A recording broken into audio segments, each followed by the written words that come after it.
there's been a lot of card games coming out lately. Yeah. Like Riftbound, Altered. There's all the Dragon Ball Fusion World. I think that's what it's called. I think it's just Fusion. One Piece TCG. Yeah. Gundam TCG. Yeah. I don't know why I'm lying. Like I'm looking this up. I know all these. Distraction makers. They all are kind of iterating on the sort of resource system that Magic initially created, right? Where there's lands, you play lands one at a time, and then you use those lands to cast your spells. Now, they've changed it substantially. I'm not trying to say that they're just copying Magic, but we wanted to talk about how approaching your resource system from the foundation can help change the story that your game tells. We're going to talk about the two most important factors to choose for your resource system and how it impacts the story that your game tells. Something that we've mentioned on the channel before is that we think that this is actually a place that TCGs and games in general probably can have the most innovative space to explore. Like you said, all these resource systems that are coming out are very, very similar in that it's 0 to 100.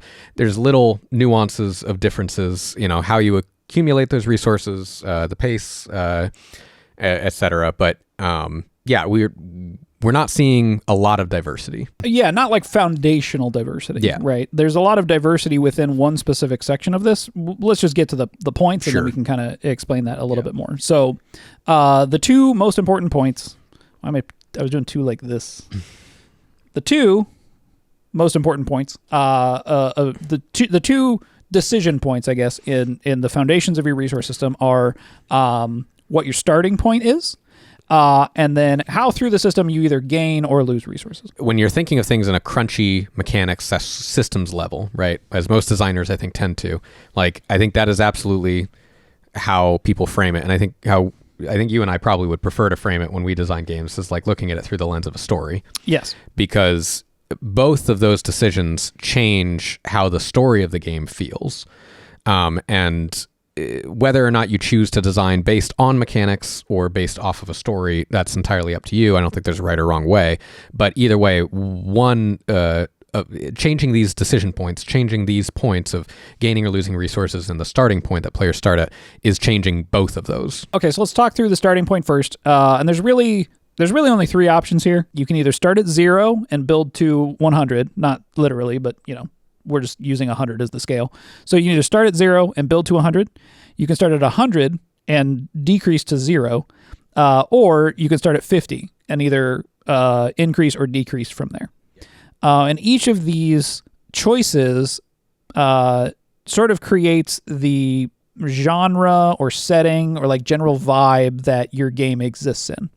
So if you're starting at 0 and building to 100, this is what we would call a power fantasy, right? You're gaining in strength as the game goes on. If you're starting at 100 and moving to 0, this is what we might see as either a survival or a story of decreasing resources. When you start at 50 and you can either go up or down, we see this as more of like a power struggle where you're kind of starting in the middle of the story. You're not starting at 0. And you are gaining or losing resources throughout the game. And it's not to say that like you can't gain or lose resources in the other, but I think starting at 50 shapes the story in this kind of particular power struggle direction. And when you say starting at 50, you're not just referring to literally starting at like a 50% point, right, of resources. So we were talking about this beforehand and talking about like Settlers of Catan. And Settlers of Catan, technically you are starting in this sort of middle point. Mm-hmm. You already have 2 settlements. You already have a road. I think maybe 2 roads. I don't remember. From there, you can already start to gain these sort of resources in that way. It's starting the story with information on board already, like you're saying. Yeah. So, but not literally 5 settlements like you're halfway to the victory point or something. Right. And I will say that like Catan tells mostly an accumulation story, right? Like you're not starting at 0. You're starting with something on the board, but you are essentially just building up from there, right? It's an accumulation of resources until the game ends at a certain number of turns. Yeah, but this is in contrast to something like Magic as an accumulation story, but Magic in the beginning of the game, you literally do just start at 0, which does make Magic unique in that way. I think we'll come back to that. Before we talk any more about mana and resource systems and games, please feel free to give us a little like and a subscribe if you're enjoying the channel. Love you. Okay, so then the second part of this sort of foundation is how you are actually gaining or losing those resources. There's sort of two different avenues in this section. There might be more, but we're basically just looking at two, which is you're either gaining them sort of through the system, or you're gaining them through the dynamics or like the interaction of what you're doing during the game. And so if you're gaining the resources through the system, what it means is that you're sort of being given or losing resources without any kind of interaction on your part, right? So Magic is a pretty good example of this in that you're gaining lands through drawing cards, right? But you also have the ability to gain resources through your actions in that you can choose to play a spell to go get a land and put it into play, right? In some colors. In semantics, I guess you technically have to play the land from your hand, which is an action, but sure, yeah. I guess we're saying you're gaining the possibility of the resource through the system, right? Whether you choose to put it into play, I guess is up to you. It's up to you. So there's a little bit of nuance with the system giving you your resources, in that sometimes it is consistently giving you resources or detracting your resources, in that they wouldn't be subject to, say, the variance of your deck the way that they are in Magic. It would be something like you're just given a certain number of resources every turn, right? You're given 1 on turn 1, 2 on turn 2, etc. Like Battle Spirit Saga. Yes. And other games. Marvel Snap. Marvel Snap. So that's, you get one every turn. Oh, that's true. That is kind of interesting. Okay, perfect. Yeah. Like Marvel Snap. Like Marvel Snap. That's the card game we can bring up. And then, the flip side of this is that you could also be given those resources through variance. Sometimes you get one, sometimes you get none.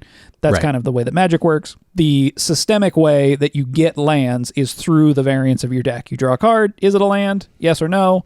If it is, you gained a resource. If it's not, you didn't. And even that as a knob can be tweaked, right? So like you said, sometimes it can be consistent, inconsistent, and what does that actually feel like to the player? Yeah, and in Magic's case, it's a choice, right? Like you as the player are choosing how likely it is that you get that land, and that is directly competing with the spells that are in your deck, but we'll come back around to that. Yeah. So the other way that you can gain or lose resources is through your actions. And this could be something like Settlers of Catan, where you're sort of choosing where you want to build settlements and you're gaining resources based on where you're able to place those, but you're also in conflict with the players, the other players at the table, because they might be choosing to build at a place where then you couldn't build. Really, it's that if you chose to start your turn and then pass your turn, there would be no more accumulation of resources whatsoever, or even a loss of resources. Your inactivity does not progress or detract from the progression of the story of the game and its experience. Okay, so let's go through some games and talk about sort of how we label their resource systems on this, through these this foundational dynamic, and how that impacts the way that the games feel. One that I just always love being able to bring up is Digimon. Yeah, Digimon is pretty unique. Digimon's very unique because whenever I think about it, I can't think of any other game with a similar resource system. Maybe the closest would be something like Flesh and Blood, but not quite. But Digimon starts right in the middle, so it's definitely a power struggle type of a fantasy. For those that don't know, you start at, I think, basically 0 memory, I believe. Maybe you start at 2? Maybe you start at 3. It's been years since I played. You start at some number. You start at a number of memory. Right. But every card that you play will eventually give your opponent more memory. Right. So if you start your turn at 3 yeah. and you play a 5, you move on the scale to -2, which is +2 for your opponent on their turn. Right. Which is pretty wild. Yeah. And it's exciting because it means that a game can essentially start with you just playing bombs. And this was actually popular in the meta, is that you'd play Megazoo is what it was called.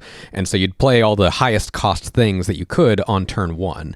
And so you just start by playing like a 10 cost thing, give your opponent a ton of memory, but they just can't get the same value out of it because they don't have as high value of cards. Right. This is pretty interesting, right? Because this game sits in the, sort of in medias res power struggle part that we're discussing, where you kind of start in the middle. But then the way that you're getting resources is not systemic. It's through action, but it's through the action of your opponent. Right. So it feels like there's this huge push and pull, throwing haymakers in the system that's really dynamic. Like it feels very active in terms of resource management. It's a really unique feeling, I think, when playing the game. And I think the thing that I look back most fondly on about it is that, yeah, that resource system and how you accumulate that, it's like either you're both trying to kind of like shiv each other with these tiny daggers, trying to, get the most bleed out of it, or you're just without giving them resources, basically. It's trying to get them as little of resources as getting as much value as you can out of yours, or you're throwing haymakers, like you said. You're just throwing the biggest things out and hoping that it pays off, and it makes for a really exciting story. Was there any like consequences of this system? Totally. Yeah. Like what? No interaction on your opponent's turn, pretty much, because you don't have access to resources yet, and so that's been a constant struggle that the game has had. That other Bandai Namco games, I think, have been designed like around after the fact, right? But yeah, that's been the biggest criticism of it. Yeah, that makes sense. Which has a whole host of other issues, but it's interesting to see how that sort of cascades from the foundational resource system, and then I don't have access to it on my opponent's turn because I'm waiting for them to do the thing so that I know what I get to do on my turn, right? Right. Doesn't mean that they can't mechanically adjust that or anything, but systemically, it's just they need a Band-Aid, basically, of cards that do it. And that's something that is probably worth noting here, is that a lot of what we're talking about is like a systems level decision, right? A systems level foundation of resources where, sure, you can make cards and one-off mechanics that will potentially modify this, but the stuff that is systemic means that it's there despite whatever cards the players choose to play, basically. Yeah, and I think that it's an important thing to mention, because it's not like when we see most card games go from the 0 to 100 power fantasy, right? It's not because, that's just the best thing to do. One, I think it's probably because Magic laid a fantastic framework for everybody to copy, and people have just iterated on top of it since then. But Magic also had to solve its own things with the 0 to 100 power fantasy. And this is where, the variance of acquiring mana from your deck, pushing against that consistency, right, of having outcome, especially if you're trying to go for, let's say, like a red deck wins straight at your opponent. If you could get mana every single turn, then there's not really any reason that you would have any sort of tension pushing you towards trying to finish the game early, right? And so we see this with a lot of these naturally accruing resource games, that they end up pushing more so into the mid game as opposed to the early game. Yeah, even like an aggressive strategy. Yeah, a rush strategy ends up more in the mid game, where in Magic you're trying to like win before the economy strategy can get their feet under them. Right. Magic is particularly unique in this resource system, I think, and I think this is where a lot of designers seem to like key in on as something to sort of be solved, right? Or something that feels off about Magic is that it's a power fantasy system, 0 to 100, right? In quotes, whatever. But also the resources are delivered to you through variants. So there's no real guarantee that you can start at 0 and like kind of never get going. And you end up with like a non-game in that way. Yeah. And I mean, I'm going to get speculative, but like I kind of have my own theory on like variance and when it's sort of appropriately accepted by players. And I think that when you see an alignment with the story and the expectations of the players don't have a problem usually with randomness. This is actually, I think, where you end up seeing some issues sometimes with Catan, but I think Magic in particular is like you're saying, is that, systemically, this is a power fantasy, but then how come I'm not feeling powerful, right? I'm not drawing into my lands. I don't want to necessarily speak for Richard Garfield, and this I think would be a really interesting question to ask him. No, what would he say? I don't want to necessarily speak for Richard Garfield, but if I'm, sort of in based on what I have heard from him, I think part of what he was focused on with Magic was much more the sort of mechanical expressions of making sure that the game has enough variance that it's much less solvable than other games are. But part of that is systems in the game that facilitate games that cannot be won, right? And I think that's part of coming to that conclusion. It's not to say that it was correct entirely, but there's trade-offs to modifying the systems of Magic to work in a different way. And I think, again, where designers sort of key in on this being as a problem to solve is that Magic, I think, over the course of time has started to tell more of a power fantasy. I'm not sure that was the intention of the initial systems, but over time it's skewed much closer to being a power fantasy game. And the resource accumulation tells kind of a power fantasy story, but there is stumbling. It's not just 0 to 100 smooth. Yeah, you can still get a dud of a draw. Right, at times, right. You can get to 3 mana and stall out. It's not 100% a power fantasy, but the game I think has continued to march in that direction over time.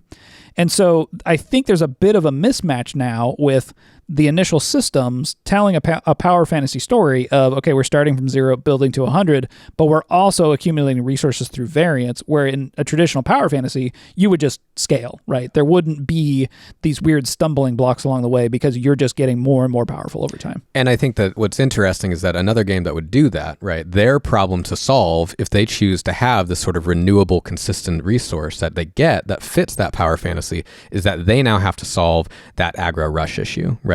Where, well, what is going to stop these decks that can win in the early game and the mid game and get access to that? Like, what's that tension preventing them from trying to actually take out all the rest of the decks, basically, in the meta? And that's going to be something that's unique, I think, to their problems, right, that they're going to have to solve. And it's not that it's not solvable, right? But I think that's also why it's so difficult, and probably why it's not common to see different games with these different types of resource systems. One that we play that I think is really interesting is the Harry Potter trading card game. Oh, yeah. And the only way that you win the Harry Potter trading card game is you deck out your opponent. You life deck them, which we've seen other card games like this. I'm not as familiar with Dragon Ball Z, but I think that's also how it functioned. The old Dragon Ball Z card game worked that way too. Yeah. But like, what's interesting is that had its own set of problems. Mm-hmm. There are some things with, like, well, you technically didn't know how much life you had left. That was one thing. Yeah. But they opted to go for this more consistent, renewable resource. And so I don't...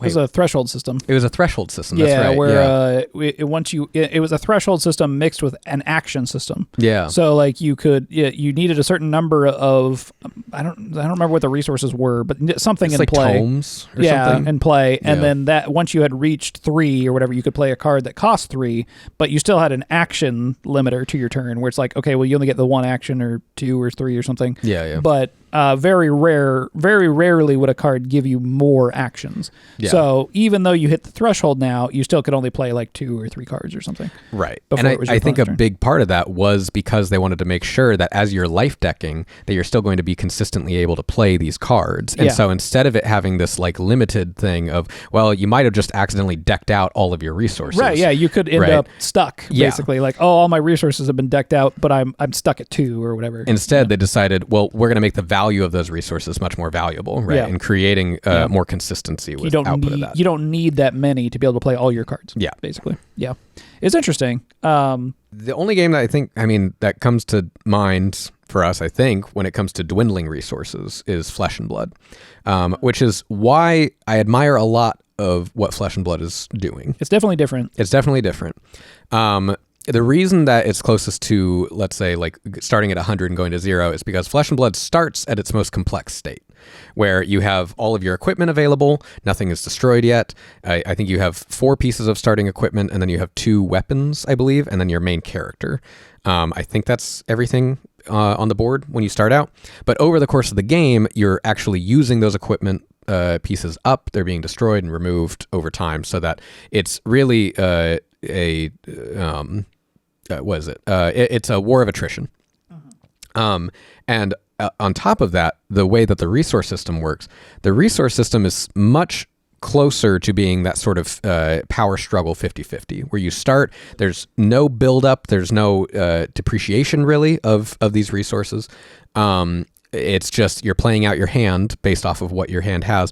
However, the more cards that you are pitching, because every card has a sort of pitch cost to it, usually you're pitching the cards that are not valuable to you in the moment, or potentially your worst cards, so that by the time it gets to the end of the game, you actually have like a worse deck, basically, because you've just gotten rid of your pitched cards because you've been wanting to play your valuable cards on a given turn. And you're kind of getting your resources through the system, but through variance, right? So you're drawing a card, and then you can choose to discard that card for mana, right? And then the cards that you're drawing discard for different amounts of resources, right? Right, yeah. And the card, if it discards for less resources, is more likely to be a more powerful card if you had played it instead, right? Yeah. There's that trade-off of which version of this particular move or item or whatever am I playing? Am I playing the less powerful one if I play it, but it gives me more mana if I discard it, or vice versa? Which is really, it's very interesting. The thing I will say is that it is complex. Very complex.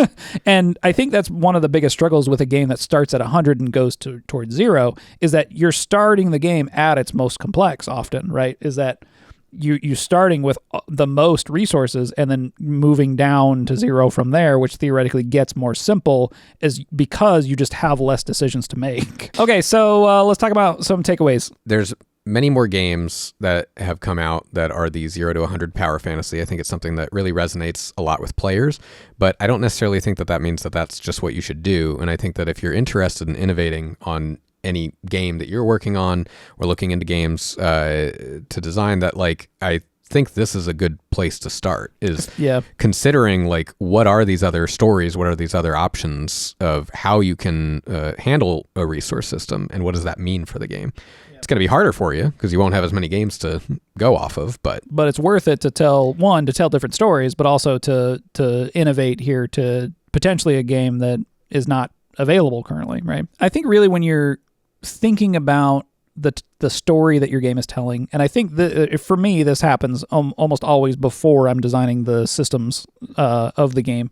I know the kind of experience I'm trying to create. It doesn't mean it has to work that way. It could be that you develop the system and then the experience is born out of it. But really thinking about like, okay, what is the story I'm telling here? Is it one where the player is accumulating resources 0 to 100? Or is it one where the player is losing resources, right? 100 to 0? Or am I starting somewhere in the middle? Because you can do that, right? And really coming to that conclusion early, because this has cascading consequences for the rest of your game. I think that's important to mention. And I think to reiterate on something that, we kind of mentioned earlier, is that like none of these are the right answer, right? There's like no right answer. Yeah. Any of these tell a compelling story, and no matter what you do, you're going to have problems that need to be solved based off your system. Like Magic also had this. I think it's just Magic has been around so long that most people don't see Magic solutions as solutions to the problem born out of their system. And a lot of the solving of Magic system is coming from sort of this thing that's being perceived as a flaw, which may not be. We've defended Magic's mana system multiple times. We stand by it still that there's some nuance and trade-offs with the different ways of attempting to fix the system. So, if you enjoyed listening to us talk about resource and mana systems in games, please feel free to give us a little like and a subscribe, maybe a comment down below if you feel so inclined. Also, if you want to continue the conversation, you can join our Discord. The link is in the description below. And thanks for watching. We'll see you next time. Bye. Bye.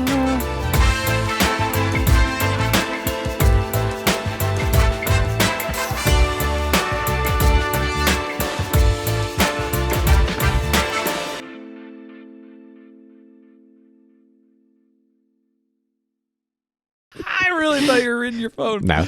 Oh my God.